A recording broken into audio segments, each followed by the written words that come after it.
morning, good afternoon, good evening. I hope you're all doing well this fine Monday. It's 6:15 in the UK. Somebody asked, what time is it where you are? It's just gone, 6:15. So what time is it where you are? Says Beth Brimbury. And I work very, very hard. I do work very, very hard. I do indeed. And thank you, Kimberly, for gifting 5 memberships just as the stream was starting. Thank you so much. Who have we got here? We've got Charlotte, Lana, Stacey, Regan, and Possum Friend. Welcome you 5. If you've never been a member before, go and check out the members area. Got all sorts of stuff in there. Did a members live yesterday. So go and check it out. It's all there for you to watch on the replay. Something in it got copyrighted. So it was the tune that they were playing on the video that I showed of the dog at the correspondence dinner. And the video had some background music and it got copyrighted. So I've took out the music, but in the editing function, like behind the scenes in YouTube, you can do certain things, like limited things, afterwards, once a live has been posted or a video has been posted. And one of them is removing music. So if you put some music in your video and it gets copyrighted, you can remove the music. And supposedly it keeps the voices. So I don't know whether that's happened.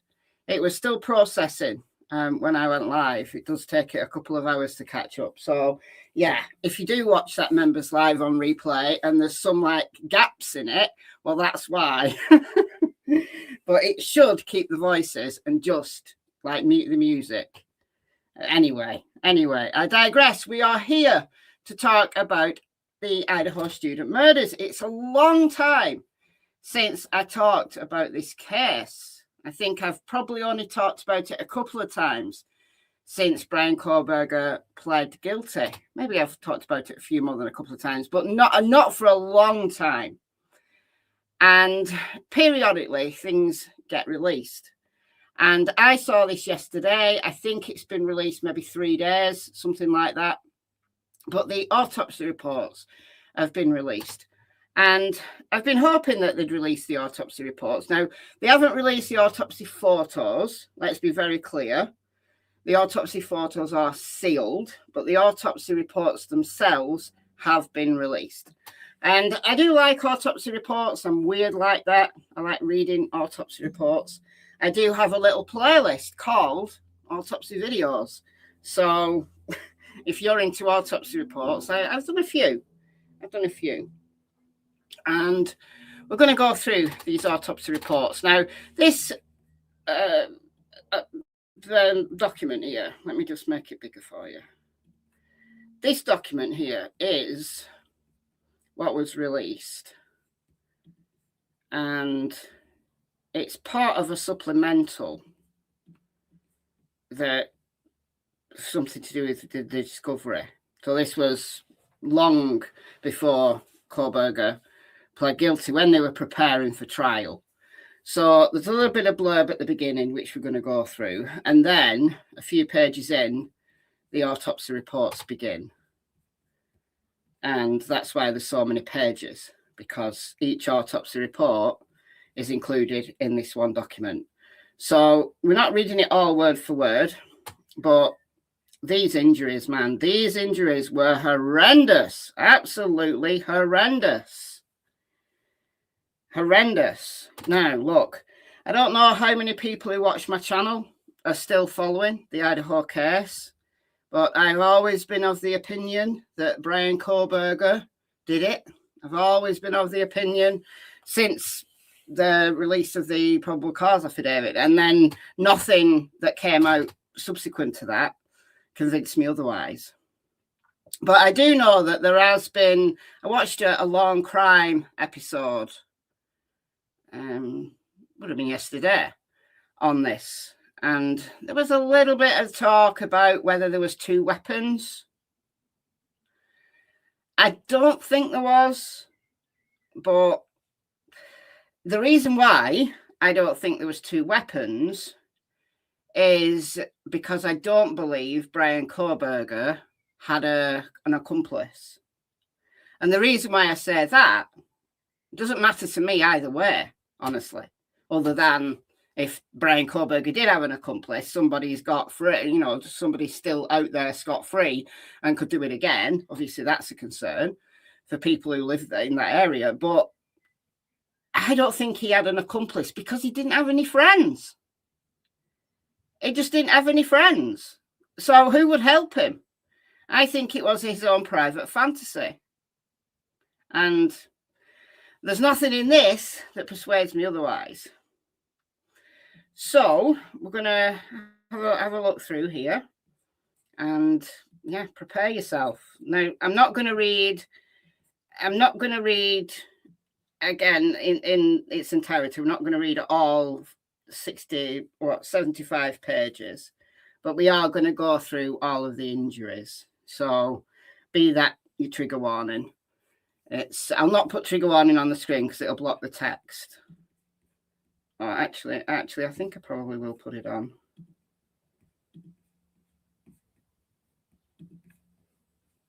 Yeah, so it's okay. It's not blocking the text. Actually, what I'll do is I'll edit it so that it scrolls across rather than there. All right. I feel more comfortable with a trigger warning, honestly. But given it says autopsy reports in the title, I think that people can be sensible enough if they don't want to hear about the injuries, that they're not going to click anyway. Okay, so again, this was some kind of supplemental that was done when they were preparing for trial. So it does say here, please note, additions to the expert disclosure filed on December 18, 2024 are italicized below. So there is a paragraph with italics, so that's why. So this is the medical examiner, Veena Singh, Dr. Singh, and she was going to obviously present the results of the autopsies at trial for the state. So it's anticipated the state will call Dr. Singh to testify as an expert regarding the autopsies performed at Spokane County Medical Examiner's Office on November 16th, 2022 on the following individuals: Ethan, Kaylee, Xana, and Maddie. Reading through Kaylee's autopsy report, like reading the words, I can absolutely 100% get behind the Gonzalez family when they were angry that they given Brian Koberger a plea deal. I can understand it. If it was my kid, I'd be hopping, jumping, I'd be screaming, I'd be doing all the things to think that the perp of this most horrendous, hideous crime got a plea deal. When they got some good evidence against him. You know, I'd have personally wanted him to sit on death row for the next 10 years waiting for execution. That's personally what I would have wanted if this was one of my children. Jadzia, member for 26 months. Let's hype after the live finishes. Get 200k. I've been leeching subscribers. I've been losing subscribers. At Christmas, when I was, going for the big 100k, when I was like really mentioning it every video, really doing everybody's heads in, I got to 99.7 subscribers. And I've lost like 300 subscribers.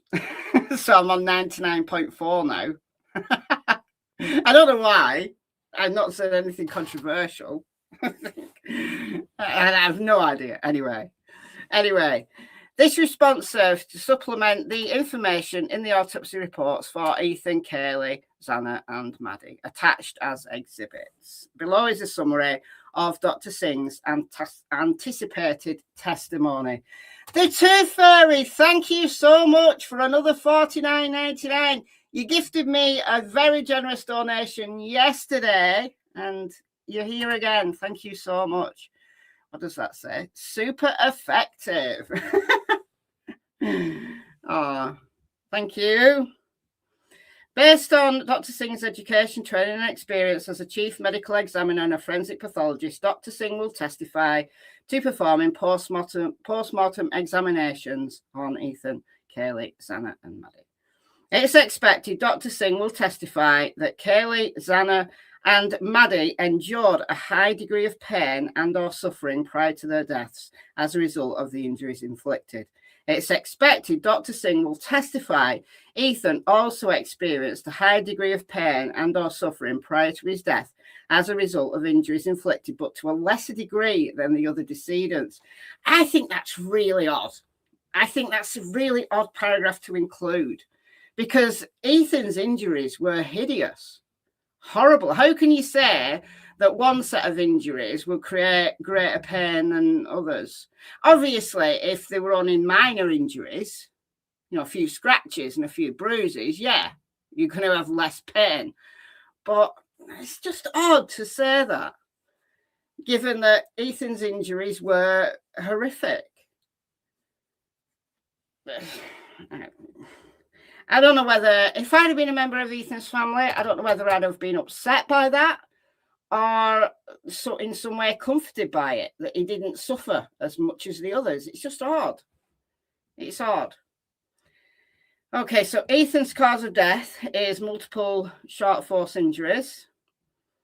Well-developed adult male with stab and incise wounds to the scalp, face and neck, stab wound to the upper chest, and we are going to go through each of these injuries from the autopsy report. Incise wounds to the upper extremities, stab and inside wound to the lower extremities. Associated injuries to include perforations of the jugular vein, subclavian vein, which is like in the upper chest, and subclavian artery. She'll testify there's no evidence of natural disease that would have contributed to his death.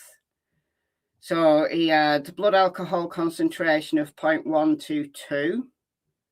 So not massively high, but obviously intoxicated, too intoxicated to drive. And he'd also been taking amphetamines as well. So the knife used on him showed indications that there was a blade guard.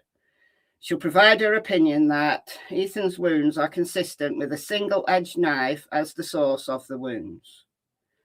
So it was a K-bar knife. Now, I've looked on K-bars, and there's various K-bar knives. Like, there's various versions of it. So some of them look like they've got, like, a part serrated edge, and some of them don't.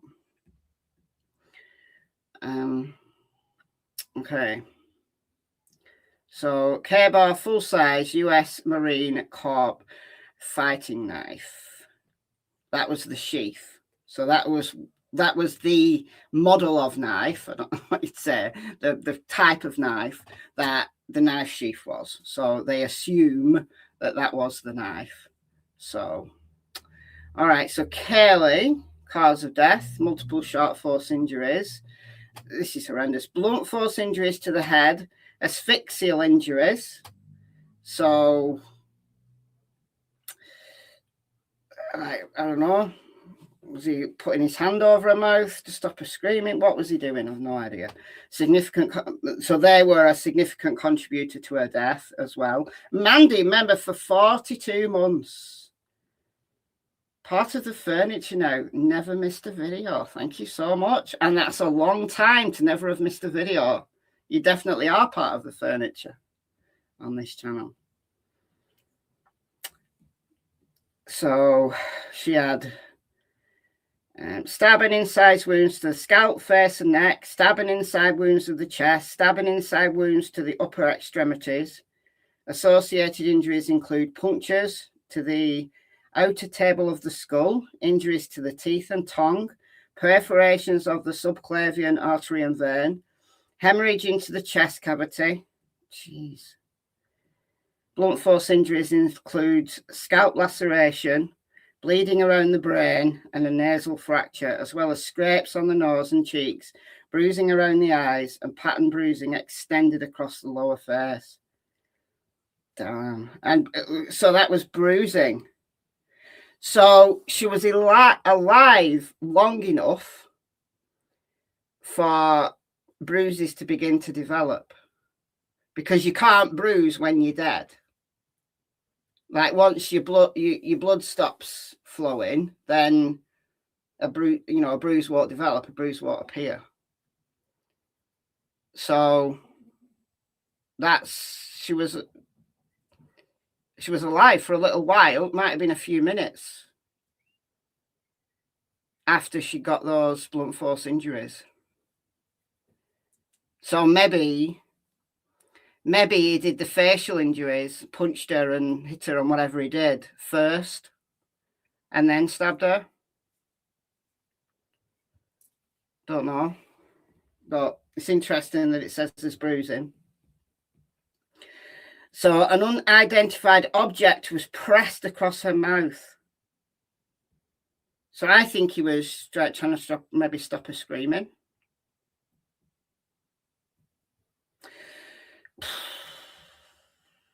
Observe petechial hemorrhage of the eyes and mouth, which is common in strangulation and asphyxiation. It's the little blood vessels in the eyes that, the really tiny blood vessels that burst, called petechial hemorrhage. It can happen in the eyes, it can happen in the mouth, it can happen in the lungs, it can happen in other parts of the body as well. But I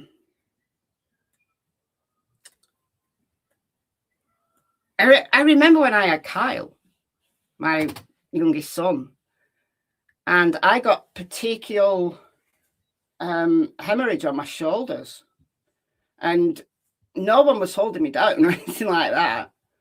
But I remember like a few hours later, when I was up and about, walking about, I went home the same. But he was born in hospital, but went home the same day, and I was getting changed. And I was like, what the hell is that rash? And it wasn't a rash, it was petechial hemorrhage. So I don't know why. It didn't happen with other births, but I don't know why I got petechial hemorrhages in my shoulders. Anyway, okay, where were we at? So no natural disease that could have caused her death. Okay, consistent with a single-edged or double-edged knife being the source of the wounds. But when the wounds are really extensive, or if he twisted the knife, then it would be difficult to know whether it was single-edged or double-edged. Like later on, when she discusses Xana, she wasn't sure whether it was a serrated edge. And that's possibly because Xana was moving, fighting. Xana was really, putting up a fight. So the way that the knife was positioned, as she was being stabbed, it would have been, against a moving target. So it would have maybe looked more like a serrated pattern. So this is Xana. Cause of death, short force injuries, post-mortem examination showed stab and incise wounds to the scalp, face and neck, stab wounds to the chest and abdomen, incise puncture wounds of the back.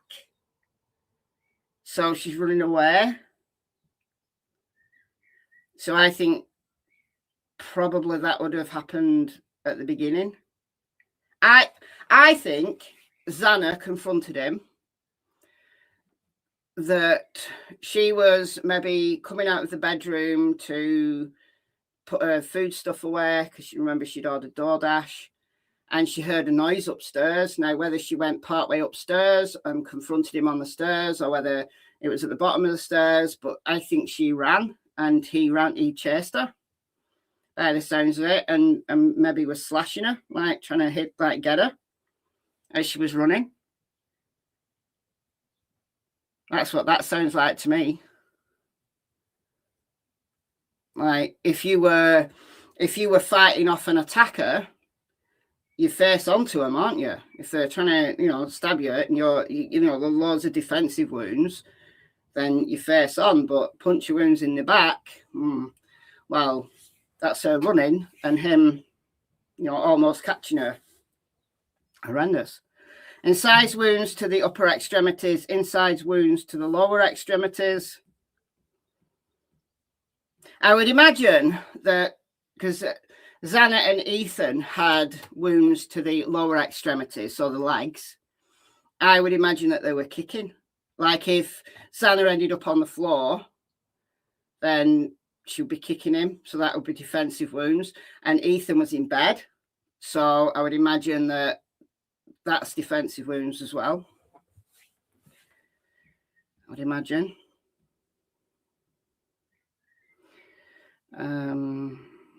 Okay. So also puncture to the outer table of the skull, perforations of the jugular vein, heart, lung, and pulmonary blood vessels. So the blood vessels that go to the heart, from the heart and the lungs, from the heart to the lungs, should I say? Hemorrhage into the chest cavity, wounds extending into the bones of the hand. So that's very clear evidence of defensive wounds. We heard that early on from Xana's dad, saying that there was damage to her hand. So often when people are fighting off a knife, they try to grab the knife and get like fingers sliced off and all sorts of things. As they're trying to fight off the attacker, and they're grabbing the knife. So some of these injuries sustained are defensive, yeah. In addition, her injuries included scrapes and bruises on the face, torso, and extremities. No evidence of natural disease. So she had a blood alcohol of 0.229, so that's quite high. What was Kaylee's? Forgot to look at Kaylee's. 0.107. So again, intoxicated but merry. So too intoxicated to drive, but not heavily intoxicated. Whereas Xana was pretty heavily intoxicated, 0.229, and also got some amphetamines on board as well. So remember that Ethan and Xana hadn't been with Kaylee and Maddie. So Kaylee and Maddie had been out to the corner club, and then they went to get food at the grub truck, and then they went home. But Ethan and Xana had been to the party at the frat house, and then had come back to sleep at King Road. Fateful decision. Horrendous decision. I mean, Koberger had been scoping out that house. He would have had no idea that there was a man in that house. No idea. And I think it was either Maddie or Kaylee that was the target. He didn't expect Maddie and Kaylee to be in the same bed. And he didn't expect Xana to confront him. And he certainly didn't expect Ethan to be in the house. So I think the quadruple murder wasn't what he planned. But he did have murder on his mind. But either Kaylee or Maddie, or even both of them, because both of their rooms were facing the back. And that was the place where he could look into their bedrooms. Like if you went to that car park at the back of their backyard, it's like high, goes up a hill. So you can look through the trees and you're almost level with their bedrooms. So you look in. I think you've been stalking them, watching them. So it could have been either or, Kaylee or Maddie. Okay. So single-edged and or double-edged knife being the source of the wounds. The handle and or tip of the knife could account for the appearance of serration on some of her face wounds. This serration could be caused by Xana fighting and or holding or touching the knife and or hand that is holding the knife. Yeah, moving it. Right, fighting him. Use of a K-bar, full-size US Marine Corps fighting knife is consistent. Okay, finally, Maddie. Cause of death, multiple short force injuries. Okay, stab and incise wounds to the scalp, face and neck, stab wounds to the chest, incise wounds to the upper extremities. Associated injuries including wounds to the lungs and liver, as well as perforations of the subclavian vein, subclavian artery, blood vessels of the chest wall. Listen, if Dylan was ever, feeling wretched about not calling the cops, when she saw Brian Kohlberger leaving, she's got nothing to feel guilty for, because nothing could have saved these 4 people. Nothing could have saved them. By the time the cops would have got there, even if Dylan had called the cops the minute that Brian Kohlberger left, they could not have been saved. They would have been dead anyway.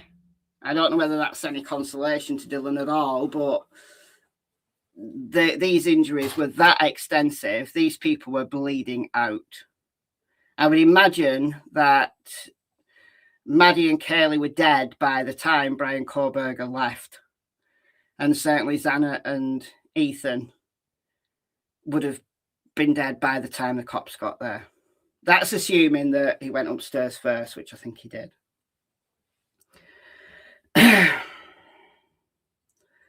Okay, no evidence of natural disease. So she had a blood alcohol level of 0.28. So again, she's heavily intoxicated. It's interesting that Maddie and Kaylee just consuming alcohol, whereas Xana and Ethan, who'd been to the party, had amphetamines as well. Single-edged knife as the source of the wounds. So she'll testify a large blade, single or double-edged knife, could be responsible for all wounds observed on all 4 of them. Okay, right, we're going to go through these injuries now. So these are bigger autopsy reports than you see normally. So this is Ethan. So a post-mortem examination showed a well-developed adult male with stab and incised wounds of the scalp, face and neck, stab wound to the upper chest, incised wounds of the upper extremities, stab and incised wounds of the lower extremities. Associated injuries include perforations of the jugular vein. So he's bleeding out. That's the vein that brings blood from the brain. So it's a bleed out rather than pumping. If your carotid artery is severed, which is blood that's taking blood to your brain, then it pumps out. You're unconscious within seconds. You really are. Whereas a jugular vein, it's a slower bleed out. However, the subclavian artery was hit, which is a major artery. So that would have bled out pretty quickly. But that's a lot of blood. When your jugular veins cut, that's a lot of blood. It's a lot of blood. Because your brain uses a lot of blood. Your brain is very hungry for nutrients. So, okay, so we've already been through the toxicology. All right, 20-year-old male was found deceased at his girlfriend's home. 3 other occupants of the home were also found deceased, as we know. So when he arrived, the body was clad in a pair of white socks, nothing else. He was in bed, he was asleep. Jewelry includes a white metal pendant on a black cord around his neck, black bracelet on the left wrist. So he's 228 pounds as received, 75 inches. So he's really tall. You can tell he was tall in photos. What's that, 6'3"? That's really tall. Appears compatible with the reported age. Okay. All right, so it now goes through the different body areas for the injuries. Okay. Oh dear. When first viewed, blood is caked over the neck and left ear, dried in smears and rivulets over the face, chest and arms. Scalp hair is brown wavy, measures 5 inches in length. Hazel eyes. Sclera white, conjunctiva clear. No petechial hemorrhage are identified. So unlike Cayley. Anterior teeth in natural good condition. Neck is symmetrical without masses. Trachea is in midline. So he's perfectly normal boy, young man.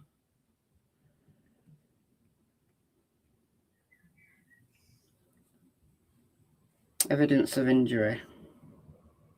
Okay. So described in arbitrary order, which does not imply sequence or severity. Wound tracks are described for a body at rest in the anatomic position. So stab wounds to the head and neck. So on the right parietal scalp, so that's like towards the back side, above the right ear, is approximately 1 to 1.5 times 1/4 of an inch linear stab wound. These are so like minutely described. 1/16 inch red marginal abrasion is present. Approximately 1 to 1.5 up to 1/2 inch triangular abrased red contusion present at the posterior and superior margins of the wound. So it had started to bruise like around the edge. So again, he's alive long enough for that to happen. The hemorrhagic wound, so it's a wound that bleeds, wound track travels along the skull, including the scalp, subcutaneous tissue, so that's the tissue under the skin, the muscle, and the temporoparietal glia, so that's the bit under the scalp. So it's like to the side of his head. Obviously, it's not penetrated through his skull, but it's like a slash. I would say a stabbing rather than a slashing motion, but hasn't obviously penetrated his skull. Moderate associated subscapular, subgleal, and muscle hemorrhage. Thin film of blood in the subdural space. So that's the membranes in between.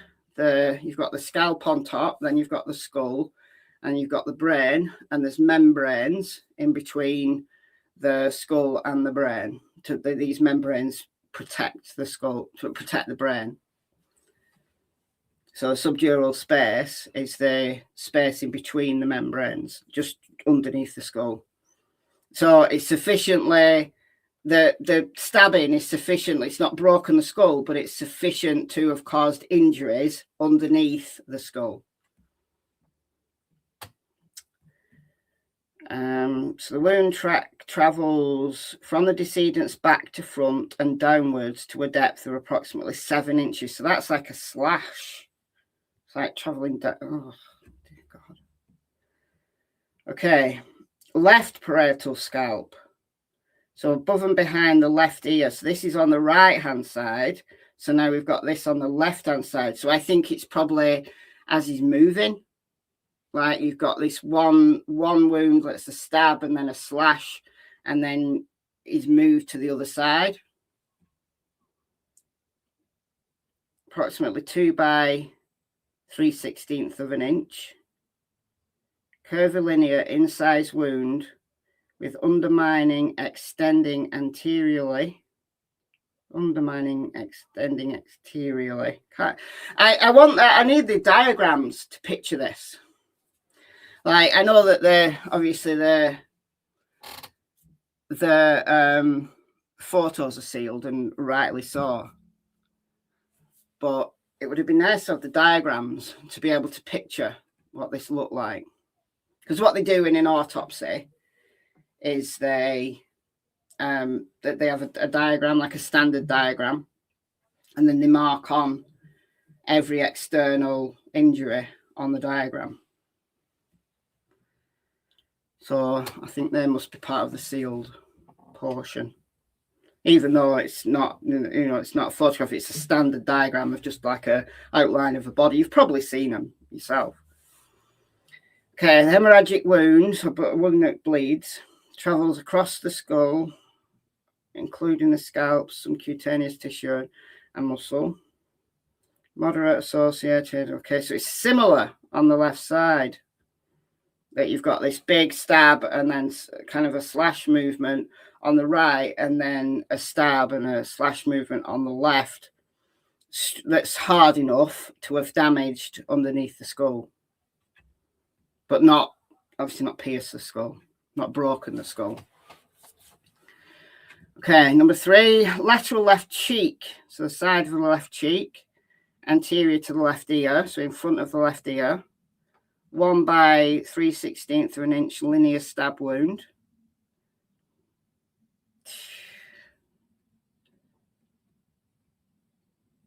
Okay, so dark red abrasion present at the margins of this. So again, that's, that needs time, a little bit of time to develop. Hemorrhagic wound tracks involves the skin, subcutaneous tissue and musculature of the left cheek, passing between the mandible and the zygomatic arch to enter the oral cavity. So that went all the way through.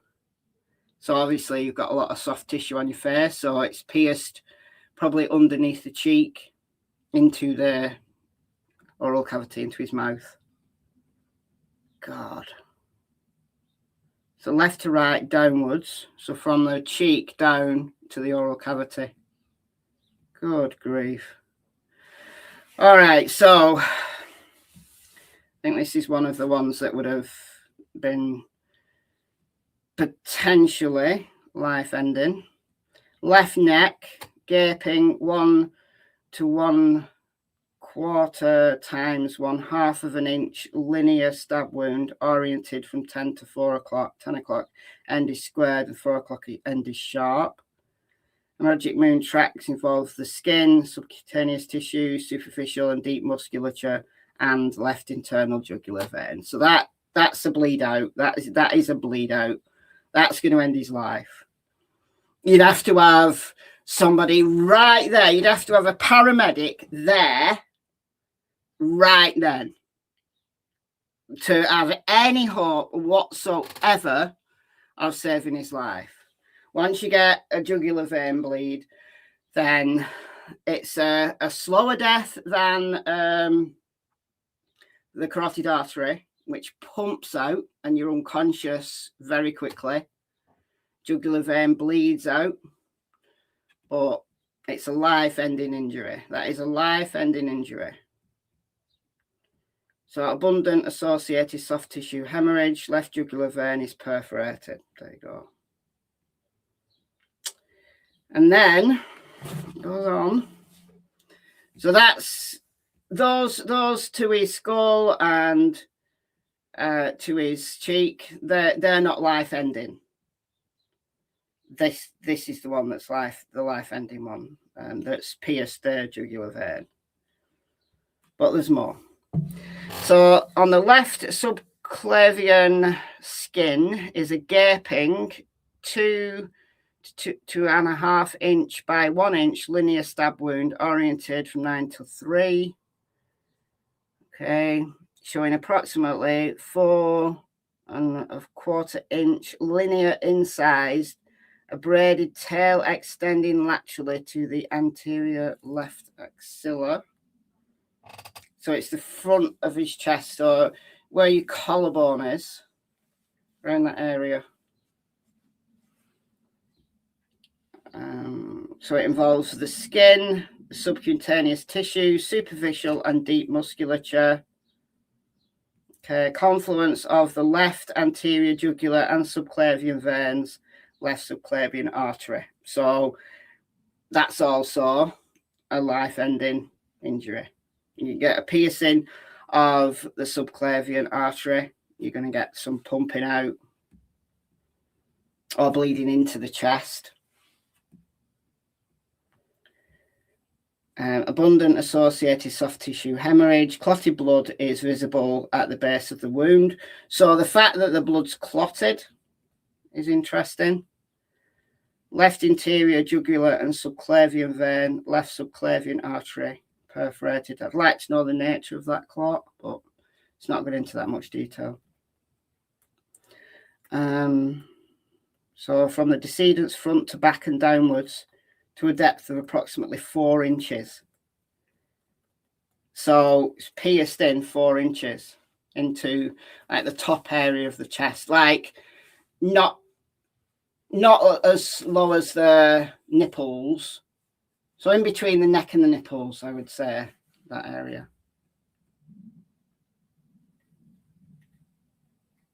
So in the area like the collarbone area. Okay. All right. Incised wounds of the upper extremities. So this is like his arms. So dorsal aspect of the right hand, base of the index, 4th, 5th finger, superficial incised wounds. Okay, so that's probably defensive as well. Like holding his hands up because he was asleep. Can you imagine waking up to presumably he woke up and Xana's screaming and fighting and God knows what. So he wakes up, probably like goes, what the hell? And Kohlberger probably comes over and starts attacking him as well. So Kohlberger was probably as surprised as Ethan. I know it's tragic and horrible, but I would imagine Kohlberger was surprised to see a big guy, 6'3" guy, 228 pounds in the bed. So I think Kohlberger just panicked and started slashing him.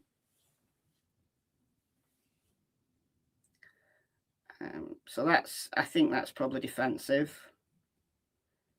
So from the decedent's back to front to a depth of 1/16 to 1/8 of an inch. So the palmar aspect of the right hand. Okay, the hypothenar eminence. I don't know what that is. I assume it's like somewhere in the palm. Superficial. So again, that's him holding his hands up. So ventral left wrist. Again, this is going to be him putting his hands up, the knife catching him like on his wrist. So all this is defensive. So it involves the skin, subcutaneous tissue, superficial musculature, and flexor tendons. So the life ending is the perforation of the jugular vein and the subclavian vein and artery. These are all relatively superficial. Not that, if let's say Ethan survived, let's say he didn't have his jugular vein perforated and his subclavian artery and vein perforated. These are survivable injuries. However, these are potentially life-changing injuries. The fact that he's got, the flexor tendon, it's going to take a long time to heal. So injuries to his skull, to his face. So it's going to be life-changing injuries, but not life-ending injuries. So it'd be interesting to know whether Kohlberger panicked and just got lucky by stabbing him in the neck and stabbing him in the upper chest, or whether Kohlberger had enough nous to go for that area, for a quick kill kind of thing. Just go for the neck. Be interesting to know, but not that we're ever going to know. So lower extremities. So again, I think this would be defensive. So an abrasion is present at the margins of the wound. So medial right thigh. So he's probably like on his back, like kicking. So that's his thigh. Superior to this wound shows a linear 4-inch linear abrasion. So again, these are they're deep. So lateral right knee, gaping 4x1-inch linear incised wound. Good grief. But they're not life-ending. From the decedent's right to left and slightly back to front. The right calf, gaping, oh God, gaping wounds. Good grief. Okay, I was just coming in for a walk. and then left thigh. So as he's kicking and like trying to probably keep him aware, you've got this slashing, stabbing kind of motion that's caught his hands, his thighs, and then you've got probably a stab, and then another stab that has done it.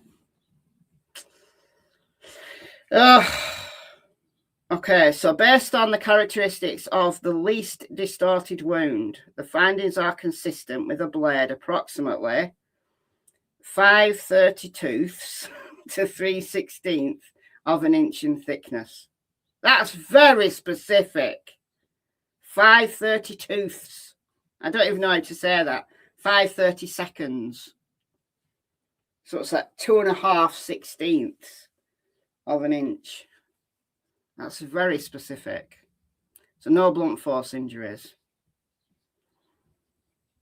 So I can kind of see why the medical examiner would say that Ethan's pain was less than the rest because he had less injuries, and it was just the jugular vein and the subclavian vein and artery injuries that would have killed him. That's what's bled him out. But those are gaping wounds. That would have been, you know, for the time he would have been conscious. That's horrific. But he would have lost consciousness.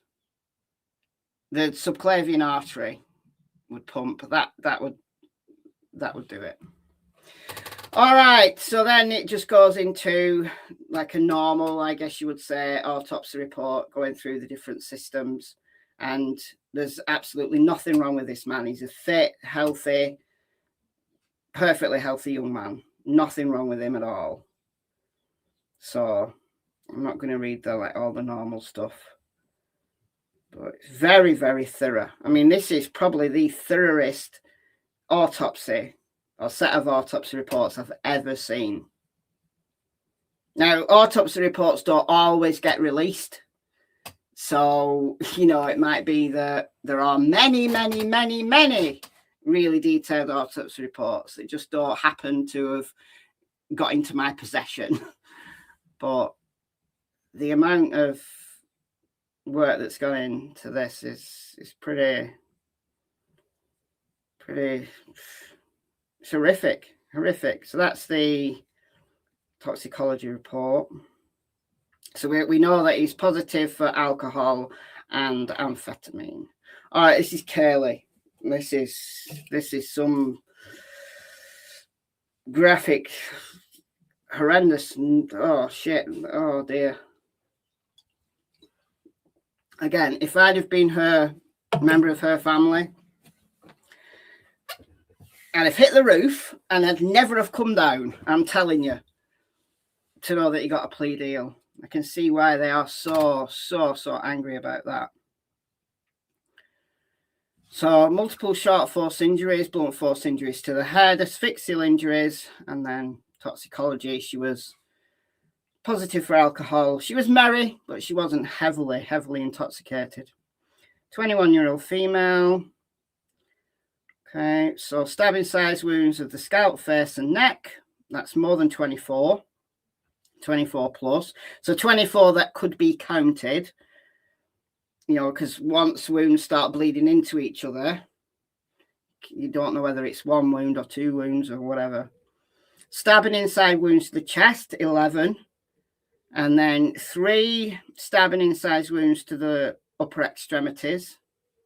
Associated injuries include punctures to the outer table of the skull, injuries to the teeth and tongue, perforations to the subclavian artery and vein, hemorrhage into the chest cavity, because that will do. Blunt force injuries include scalp laceration, bleeding around the brain, and nasal fracture, as well as scrapes on the nose and cheeks, bruising around the eyes, pattern bruising extended across the lower face, petechial hemorrhage were present, the eyes and mouth, no evidence of natural disease that would have caused or contributed to death. So, again, a lot of bruising to her face. So I think that that was done first. I think that was done first. Okay.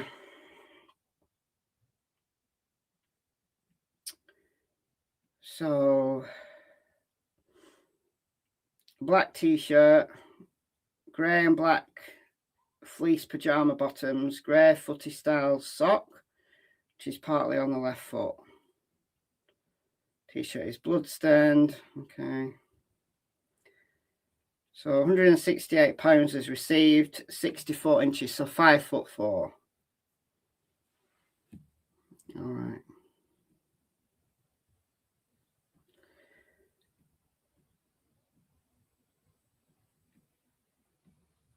Okay, we're going to get to the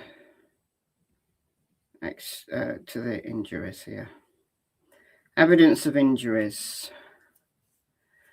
All right, 24 plus wounds. This goes on for, oh dear me. Right front scalp extending backwards and medially across the midline from the hairline is a gaping 2.5 by 3/4 inch linear incised wound. Undermining extending posterior and laterally. Irregular red abrasions. Again, you've got to be alive for them to happen. So a hemorrhagic wound is a wound that bleeds. Involves the skin, subcutaneous tissue, galea, outer table of the skull. So it's gone through her scalp. But it's not broken her skull. So similar to Ethan's. So moderate associated subscapular and subgleal hemorrhage. Outer table of the skull shows approximately 1/8 to 3/16 of an inch triangular defect. So front to back, slightly left. And then there's an injury on her scalp. So the side towards the back, that's the parietal scalp.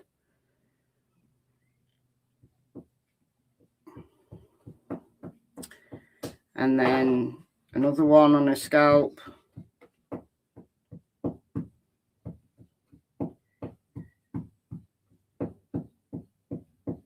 Same, left temporal parietal scalp, so that's like round where your ears are.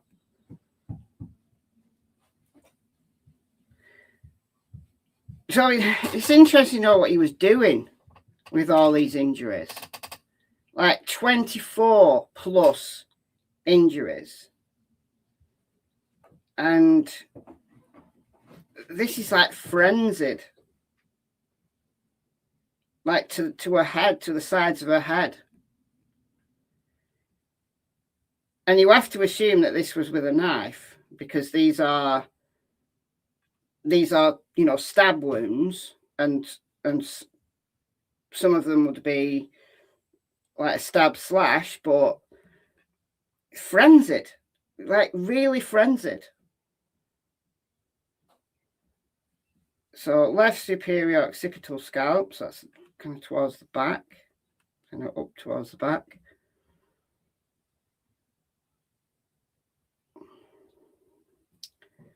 And then medial left forehead. So it's like all over the scalp. So occipital's at the back, then you've got parietal, temporal, and then her forehead. So it's like all over her head.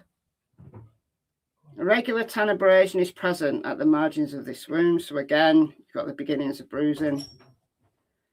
Hemorrhagic wound, trach involves the skin. Okay, again. You've got, you know, this like stab, stab, stab, stab, stab, like frenzied, like completely mind-numbingly frenzied. Do you know what I mean? It's like you can't put yourself in the position of somebody who is that intent on harm. Do you know what I mean? And people say, well, I don't understand how he did all of this himself. Well, reading this, I can absolutely see how he did all of this himself, because these injuries are forensic. Like these 24 wounds are probably done in seconds. You probably got seconds, like one after another, bang, bang, bang. That's what that is. So central forehead. And 11 and 12. Again, forehead. So 1.5, like 1 to 1 1/4 wounds. So they're not deep. They're not causing like skull fractures, but it's just like stab, stab, stab, stab, stab, stab, stab, like a crazed person. Right forehead. Right temple. And again, we don't know what order these were in.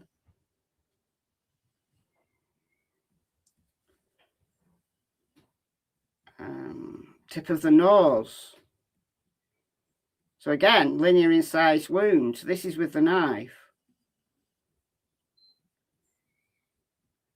Upper right lip. Again, linear incised wound.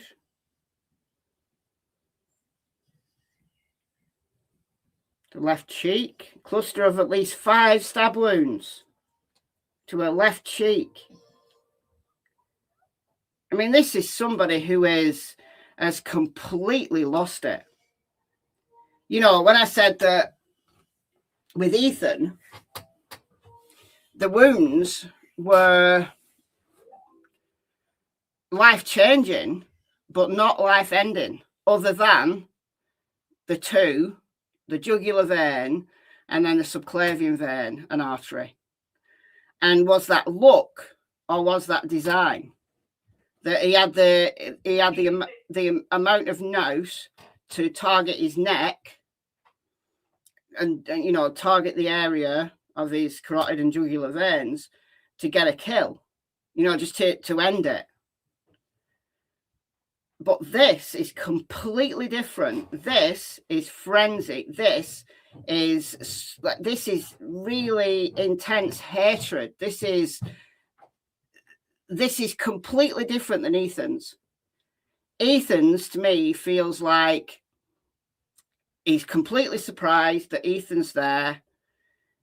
Ethan's got injuries that are defensive because he's put up somewhat of a fight, but we don't know whether Kohlberger's gone in, seen Ethan, and stabbed him in the neck to you know, stop him, and then maybe Ethan's woken up and thought, shit, what's going on? And, you know, just kind of naturally starts fighting as he's bleeding out. We don't know what order any of these injuries were in. So, but completely different than Kaylee's. So 5 stab wounds to her cheek. At least. So lower labial mucosa, so that's her lips. Multiple parallel, intersecting, superficial and deep incised wounds.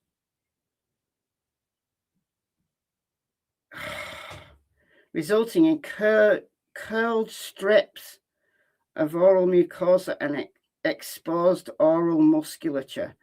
So he's literally ripping her skin away. Like these stab wounds, whatever he's doing here, is ripping her skin away to expose the muscle. Because these wounds coalesce, the exact count cannot be determined. Why? This is so overkill. This is complete and total hatred against Kaylee. This is way more than what would be necessary to either subdue her or kill her, or both, obviously. This is overkill to an extent that is difficult to put words to. So this wound involves the oral mucosa inside of the mouth, the oral musculature, the teeth, and the tongue. Good grief. So the maxillary cuspid, lateral incisor, central incisor, left central incisor, so the teeth at the front. are sharply divided with the right maxillary cuspid avulsated from its socket. Good grief.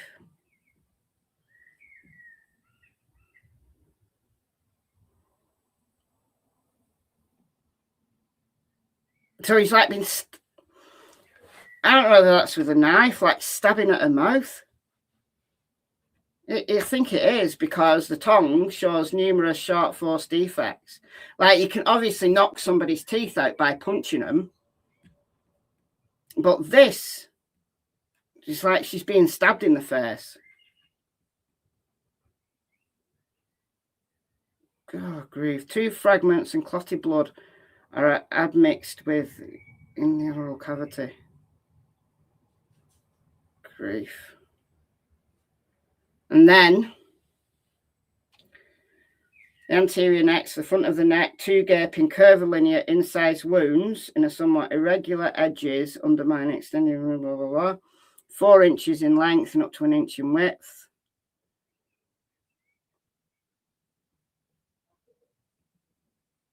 So it doesn't say that it hit any like major like veins or anything. So it involves the skin, subcutaneous tissue, and superficial musculature. Okay. So not got her, like, he wounded her neck. So 2 gaping wounds in her neck, but seem to have missed like the major vein, like the carotid artery and the jugular vein. Okay, so wounds to the torso, 11. So upper left chest, above the left clavicle, gaping 3/4 to 1/2 inch wound. Okay. Skin, subcutaneous tissue, muscles, left subclavian artery and vein. Okay, so that's life ending. Approximately 1,000 milliliters, so a liter of blood and blood clot within the left chest cavity. So that will be, once your subclavian artery and vein are cut, you're going to get bleeding inside the chest cavity. That's life ending. That's your life ending injury there. Similar with like with Ethan. Extended from the upper left chest, so on the left shoulders. Like, there isn't a part of her body that's like not like got a stab wound on it.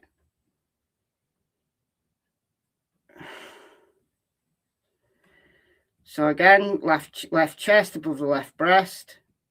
So it's going to be in between her collarbone and her nipple. So 1 1/4 to 5/16 of an inch stab wound.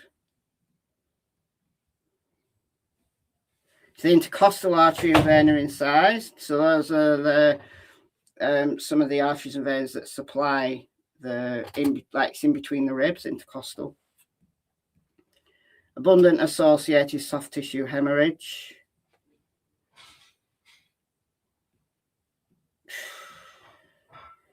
Again, left chest to approximately 1 1/4 to 3/16 of an inch stab wound. So again, it's stab after stab after stab. Yeah, it's mutilation. It is. It's mutilation. It's stab after stab after stab, like Jack the Ripper. Jack the Ripper was pretty organized with what he did, though.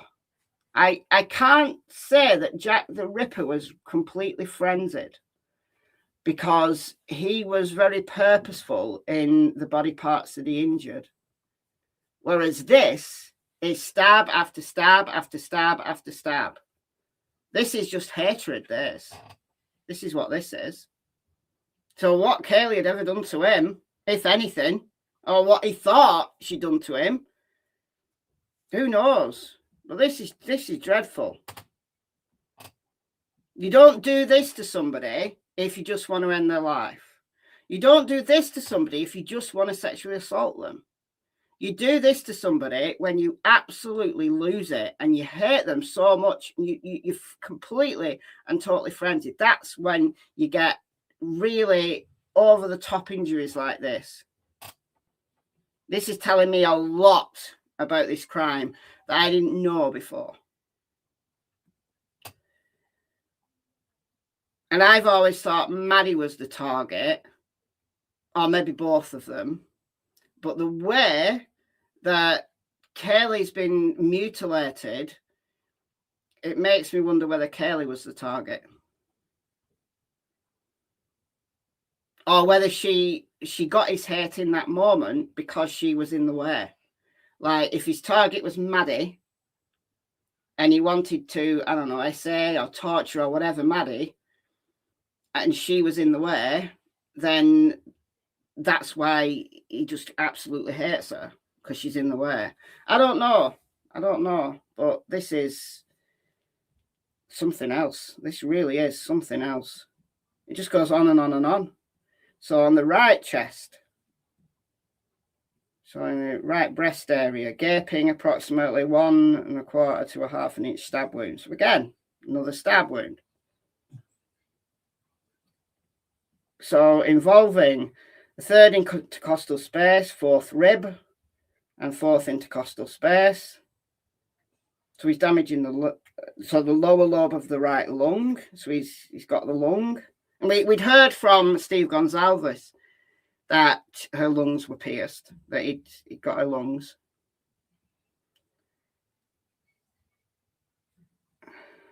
And the liver, lungs and liver.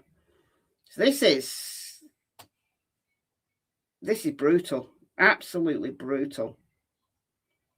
Absolutely brutal. So 400 milliliters of blood and blood clot within the right chest cavity. The right lung shows associated perichial hematoma. The liver shows an approximately 1, so again, the stab wound. So that's also life-ending, that there. And then you've got some defensive wounds. So upper arm,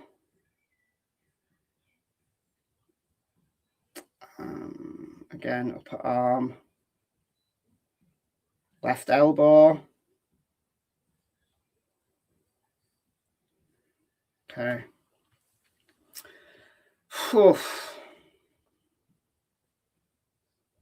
So weapon, based on the characteristics of the least distorted wounds, the findings are consistent with a blade approximately 1 to 3/16 to 1 to 1 1/4 inch width and approximately 5/32. So 3/6. I can't deal with how precise these measurements are. So a double-edged segment and a single-edged segment. So again, I wouldn't say that was 2 different weapons. Well, you know, one with a double-edged blade and one with a single-edged blade, because these wounds are like all in, you know, they're like overlapping each other and whatever, and the knife will have been twisting. It'd be impossible to know really whether you've got a double-edged or a single-edged weapon. But it goes on. That was just the stab wounds. There's more. Like the blunt force injuries and the asphyxial injuries. It just goes on and on and on. Petechial hemorrhage, prominently visible in her eyes and in her mouth. So purple contusion extends over the mandibular, alveolar and lower labial mucosa, so inside of the mouth.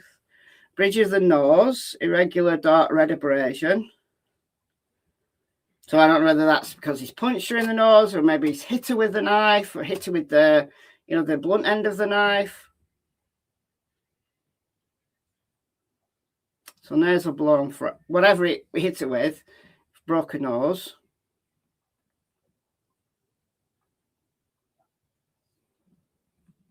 Parallel linear purple contusions extend transversely the right perioral skin across the right cheek. So from like a mouth to a cheek, 3 inches deep.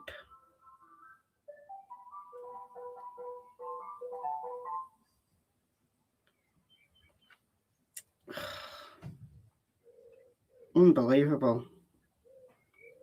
So rectangular purple contusion with central spurring. I don't know what that means. Extends transversely from the left perioral. So I'm wondering whether he's hitting her with the, you know, the handle of the knife.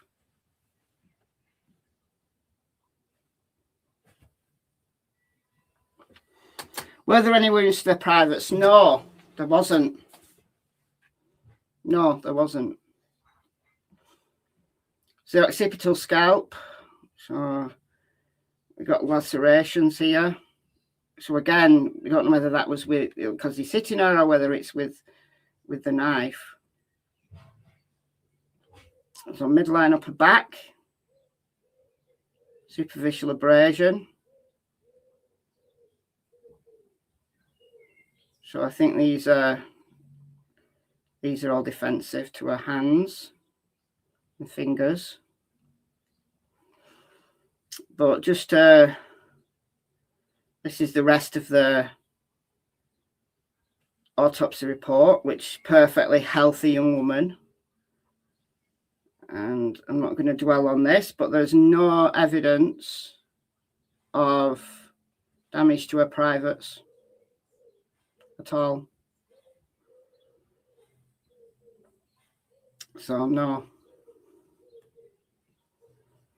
Perfectly normal organs, apart from the brutal detail that this has gone into. She was a very healthy young woman. So this is the toxicology report. Again, you got intoxicated but not completely and totally blotto, and no other drugs. And then we've got Zana, I think. Oh no, this is Maddie now. This is Maddie. Okay. All right. And Maddie didn't have as many injuries. So, I mean, he's just gone completely to town on Curly. Not that this wasn't horrific, but just less injuries to Maddie. So 13 stab and incise wounds to the scalp, face and neck. Stab wounds to the chest, 5. Incise wounds of the upper extremities, 10. Associated injuries include wounds to the lung and liver, as well as perforations of the subclavian vein, subclavian artery, and blood vessels of the chest wall. So this upper chest area, it seemed to have gone for that for every single one of them. That's where the life-ending injury came from, the subclavian vein and artery. You know, it's creating just blood loss into the chest cavity. It's life-ending. But like all of them have it. Okay. So she was wearing a pink one-shoulder camisole and a pair of black athletic style pants. Tank top was blood-stained. Pants are wet in areas. So jewelry, white metal ring, blue stone. Okay. So she was 132 pounds, 68 inches, so 5'8". I didn't realise Maddie was that tall. I thought Kelly was taller, but 68 inches, that surprised me. Okay. So again, perfectly normal, healthy young woman. And then we get to these injuries. All right, so stabbing incise wounds to the head and neck, 13. So linear stab wound on the right parietal scalp. So again, so that's to the side, but towards the back. So travels across the skull, involving the right scalp, subcutaneous tissue, and the muscle. left parietal scalp, so above the left ear. So again, it's like stab to the left and right. I assume that they're probably moving their heads. So it travels along the skull, involving the left parietal scalp, subcutaneous tissue, and then the muscle. Right forehead at the hairline. So you've got an incised wound. So again, red tan margin abrasion. So again, you've got a little bit of time there that she was alive. And it's not, none of them had an instant death. None of them. And then injuries 4 to 6. So the upper right cheek extending from the right temporal fossa over the zygomatic arch, the cheekbone, is a wound complex consisting of at least 3 intersecting incised wounds. So similar to CHORLEY, like stab, just less stabs. But still, it's overkill.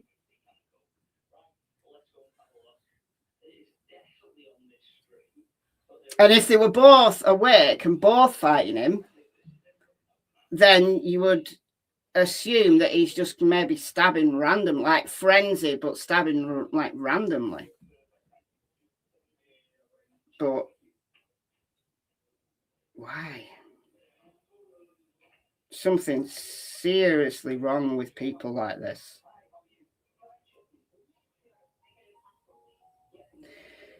So we've got the skin, the subcutaneous tissue, facial and periorbital musculature. Enters the nasal cavity. So it's the cheekbone to the nose. So you've got a stab wound that basically pierces the nose. So blood is present in the right nostril. Then lower right cheek.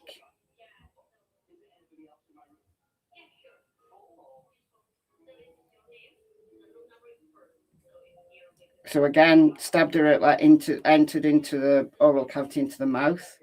So he's basically stabbed through the skin into the mouth. So the oral mucosa and the tongue are perforated. So it travels right to left and upward. Depth cannot be accurately assessed due to the wound track entering the oral cavity. So it's cut through, all the way through like a face into a mouth and cut a tongue. Then right side of the chin. So it involves the skin and subcutaneous tissue. Okay, and then upper left cheek. It involves the skin, subcutaneous tissue, periorbital musculature, so the muscles in like a cheek area. So it travels left to right, upward to a depth of approximately 3/8 of an inch. And you've got left to mid cheek, another wound. So again, this has gone through into a mouth. The oral mucosa and tongue are perforated. So it travels left to right. So he's stabbing and slashing at the same time. It's just frenzy. Frenzy.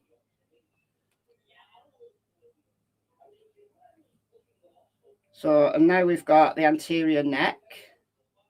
So 2 parallel incised wounds, somewhat irregular, minimally hemorrhagic. It involves the skin, subcutaneous tissue, and the musculature. All right, now stab wounds of the torso. Okay, so this will be the life ender, I would imagine. So lateral left upper chest, just below the left clavicle. So clavicle is the collarbone, gaping approximately 3/4 to 3/16 of an inch stab wound. And there we go. Left subclavian artery and vein. He's gone for that area. He's gone for that area in every single one of them.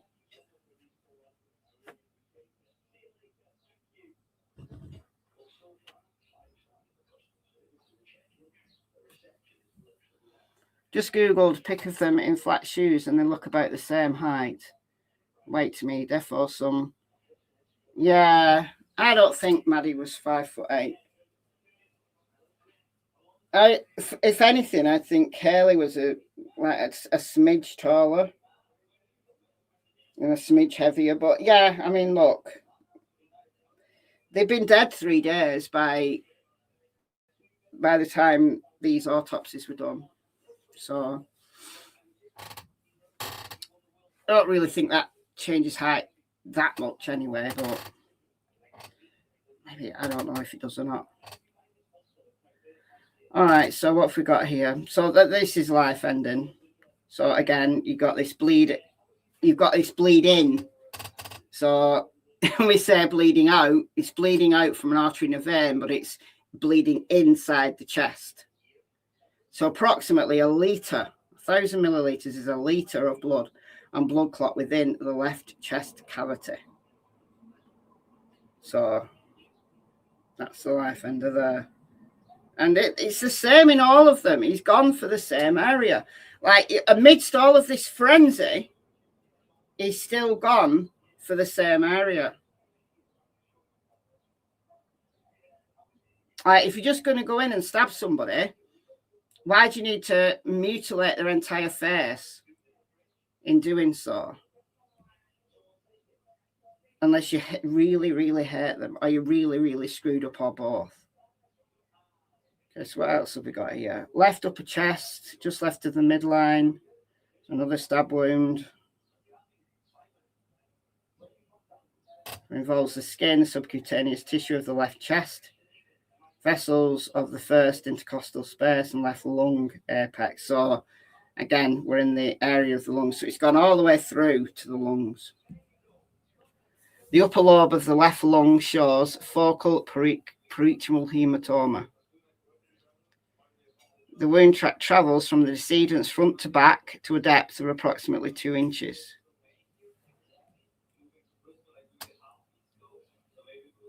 It's enough to damage.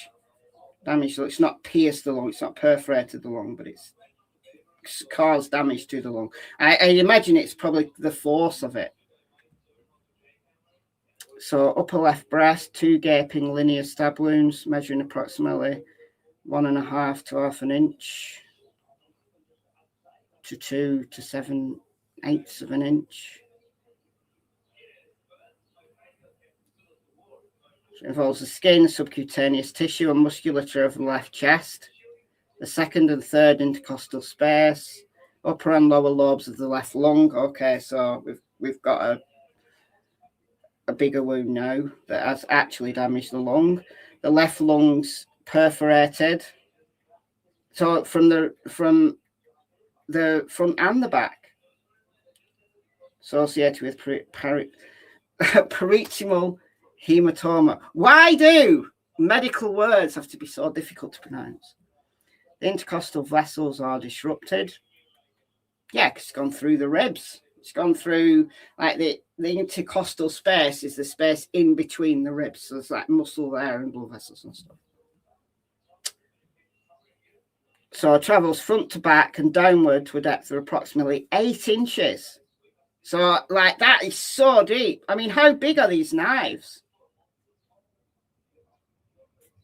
Like when they show them, I've never actually seen a K-bar knife in real life. But when I've seen them, like, you know, people show them, you know, this is a K-bar knife, this is what I used.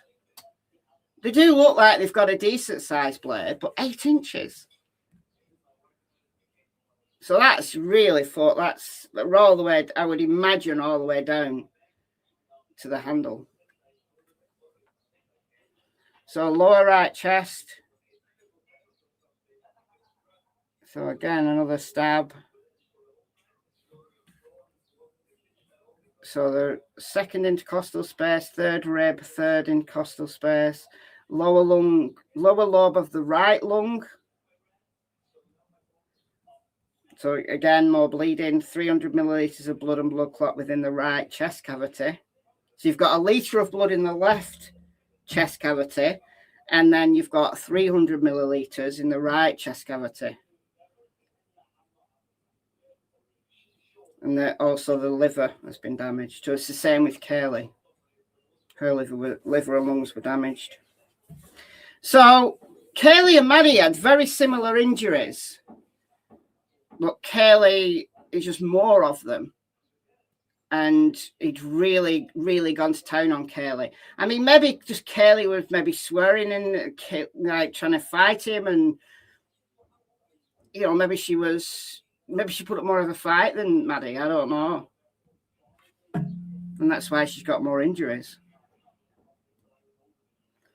Okay, incised wounds to upper extremities, 10. So left arm. Left shoulder, and then deltoid region of the left arm, gaping angled incised wound, 4 inches by 1.5 inches. So that's like a slash.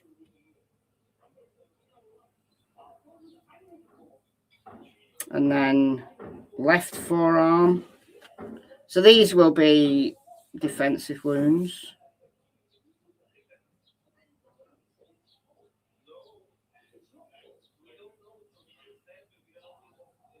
So left hand, again, defensive wound, base of the finger. So again, it's gone all the way through to the muscles, but this is standard with a knife attack. So palm of the hand, base of the thumb. Okay. And then 4 superficial incised wounds present on the central palm. So she's holding her hand up. So he's stabbing basically through her hand, because she's holding her hand up. Probably like in front of her face or in front of her neck or something. So again, similar description for the weapon. And just to prove, this is just the rest of her body, perfectly normal, healthy young woman, no issues at all. You know, she'd have lived a long and healthy life, and there's no damage to her private area at all.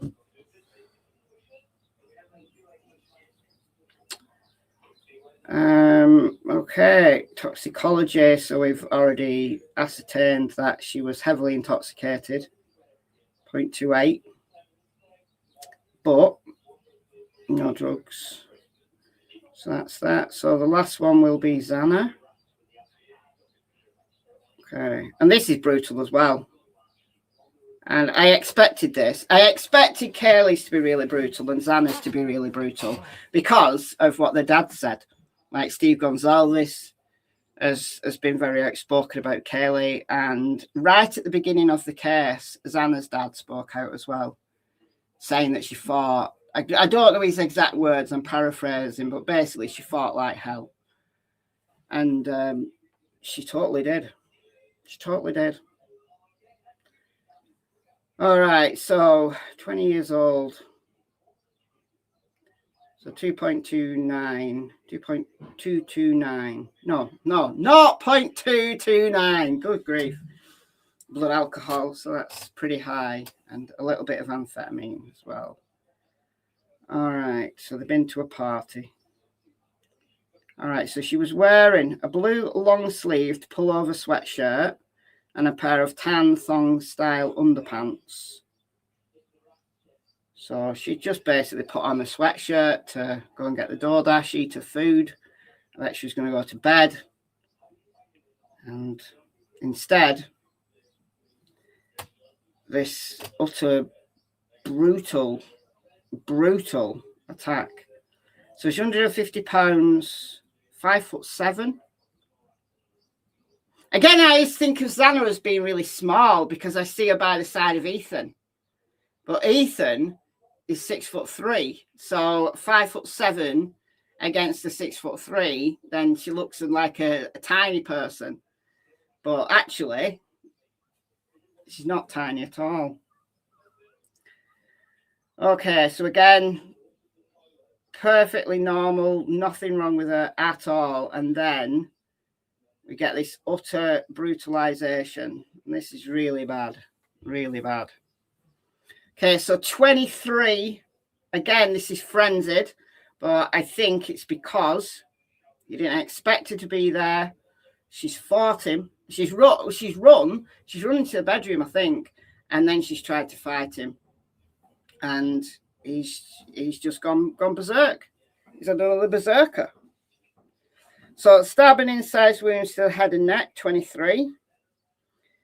So frontoparietal scalp, so that's like to the side was the frontish, just right of midline, 3/4 inch incised wound.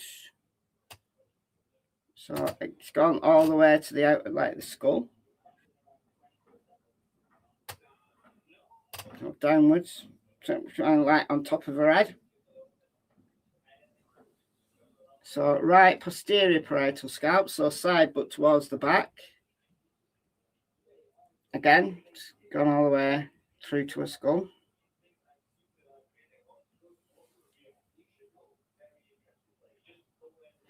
So again, it's caused kind of hemorrhage inside the tissues.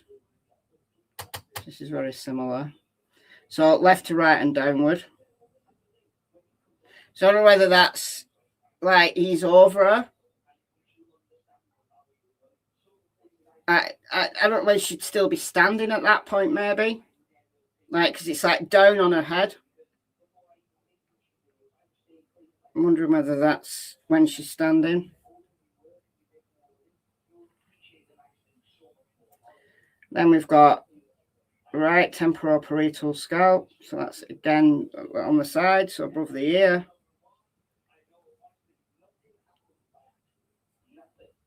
And then, so that's again, that's downward. So he's maybe standing over her.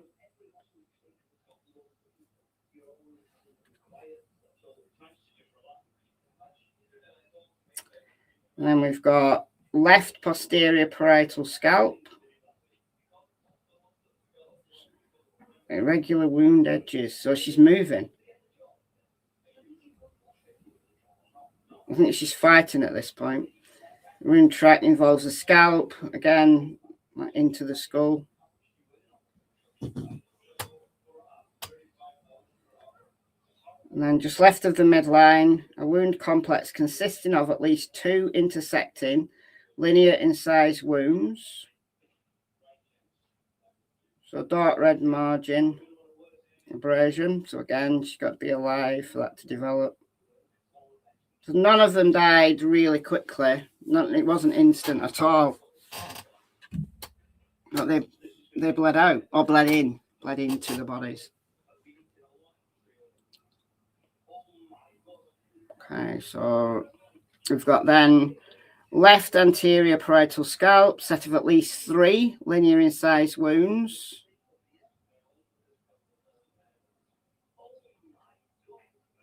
So again, travels downwards.